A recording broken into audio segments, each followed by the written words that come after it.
శ్రీమతి నమః. ముంబైలో చాలా మంది ఈ సినిమా వాళ్ళు ఆగస్టు 14న పాకిస్తాన్ స్వాతంత్ర దినోత్సవాన్ని పురస్కరించుకొని సంబరాలు చేసుకుంటారు. తెలుసా?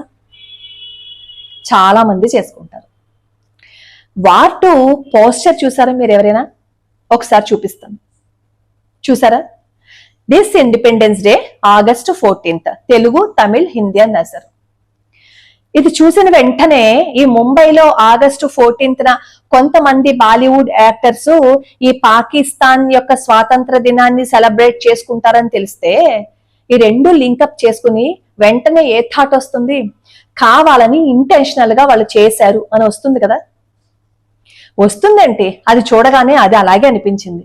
భారతదేశంలో పుట్టిన ఎవరికైనా సరే ఇండిపెండెన్స్ డే ఎప్పుడు వచ్చిందిరా అంటే ఠక్కుని చెప్తాడు ఆగస్టు 15 అని. మరి వాళ్ళు this independence day August 14th అని రాశారు అంటే పాకిస్తాన్ యొక్క స్వాతంత్రాన్ని మనం సెలబ్రేట్ చేసుకోవాలని రాశారా? లేదు అంటే 14th రిలీజ్ అవుతుంది అని చెప్పి రాశారా? 14th రిలీజ్ అవుతుంది అని రాసినప్పుడు పక్కన రిలీజ్ అని రాయాలి కదా. ఒక సినిమాని బయటికి తీసుకెళ్తున్నప్పుడు అందులోనూ ఎంత జాగ్రత్తగా ఆ వార్ 2 సినిమాని మనం రిలీజ్ చేస్తున్నాము అని అనుకున్నప్పుడు ఆ పదాలు ఎంత కరెక్ట్ గా పడాలి. అలా పడకుండా అలా రాసి పంపిస్తే ముంబైలో కొంతమంది పాకిస్తాన్ స్వాతంత్రాన్ని సెలబ్రేట్ చేసుకుంటున్నారని తెలిసిన మనకి ఇది చూసిన వెంటనే కోపం వస్తుందా రాదా? అందులోనూ ఈ పెహల్గామ్ కి సంబంధించి ఒక్కళ్ళు కూడా ఒక్క పోస్ట్ కూడా పెట్టకుండా, అసలు హిందువుల మీద జరిగిన దాడి అని అనకుండా, అలాగే వాళ్ళ సినిమాల్లో మన సంప్రదాయాల గురించి, మన భారతీయుల గురించి, మన హిందువుల గురించి నీచంగా మాట్లాడుతూ ఈ పాకిస్తాన్ వాళ్ళతో నటిస్తూ పాకిస్తాన్ వాళ్ళతో వాళ్ళు సంబంధాలు పెట్టుకుంటూ వాళ్ళని పొగుడుతూ వాళ్ళ సినిమాల్లోనేమో పాకిస్తాన్ ఏమో బాగా హైలైట్ చేస్తూ మన భారతదేశంలో ఉన్న నటుల్ని మన సంప్రదాయాల్ని కించపరుస్తూ సినిమాలు తీస్తున్నప్పుడు ఎవరికైనా వచ్చే థాట్ ఏంటి అంటే ఈ కావాలనే చేశారు ఇది అని వస్తుంది కదా. మన దురదృష్టం ఏంటంటే మన తెలుగు వాళ్ళని కూడా అందులోకి లాక్కొని వెళ్ళిపోతున్నారు. అసలు వాళ్ళదే పెద్ద మాఫియా.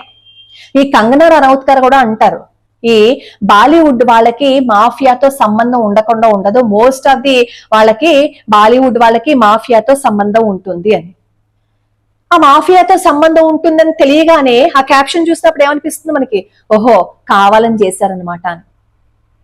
ఆవిడ అండమే కాదు, ఈ దావూద్ ఇబ్రహీంతో చాలా మంది వాళ్ళకి ఈ బాలీవుడ్ వాళ్ళకి సంబంధాలు ఉంటాయని, వాళ్ళు ఎప్పుడు రిలీజ్ చేయమంటే అప్పుడే రిలీజ్ చేయాలని, వాళ్ళు ఎలా చేయమంటే అలాగే చెయ్యాలని కొన్ని కండిషన్స్ అవి ఉంటాయి. మనం పేపర్లో చూస్తూ ఉంటాం కదా, చదువుతూ ఉంటాం కదా. అలాగే 5 ఏళ్ల క్రితం యోగి ఆదిత్యనాథ్ గారు ఒక మాట చెప్పారు, బాయ్కాట్ బాలీవుడ్ అని. అప్పుడు షారూఖ్ ఖాన్ సినిమా గురించి మాట్లాడుతూ అసలు మొత్తానికి ఈ బాలీవుడ్ ని బాయ్కాట్ చేసేస్తే దరిద్రం వదిలిపోతుందని 5 ఏళ్ల క్రితం చెప్పారు యోగి ఆదిత్యనాథ్ గారు. ఎంతసేపు హిందువులని అణగదొక్కేస్తూ పక్క దేశం వాళ్ళని బాగా పెంచి వాళ్ళు సినిమాలు తీస్తుంటే ఎవరికైనా కోపం వస్తుంది కదా. అందులోనూ ఇది దేశానికి సంబంధించిన విషయం. ఈ దేశానికి సంబంధించిన ఈ విషయంలో ఎంత జాగ్రత్తగా ఉండాలి. ఆ మాత్రం బుర్ర బుద్ధి రెండు పనిచేయటం లేదా బయటకు పంపించేటప్పుడు?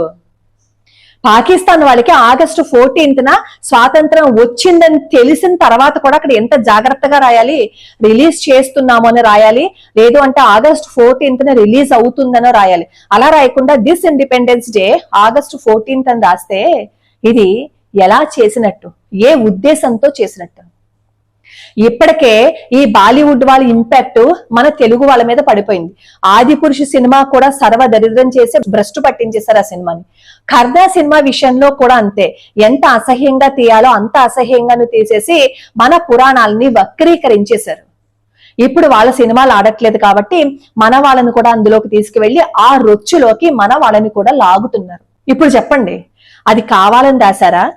లేదు అంటే పొరపాటును జరిగిందా? నిజంగా పొరపాటును జరిగితే వాళ్ళు సారీ చెప్పి దాన్ని సరిదిద్దుకోవాలి. లేదు ఇంటెన్షనల్ గా జరిగింది అని తెలిస్తే మరి ఆ సినిమా ఎంతమంది చూస్తారో చూద్దాం.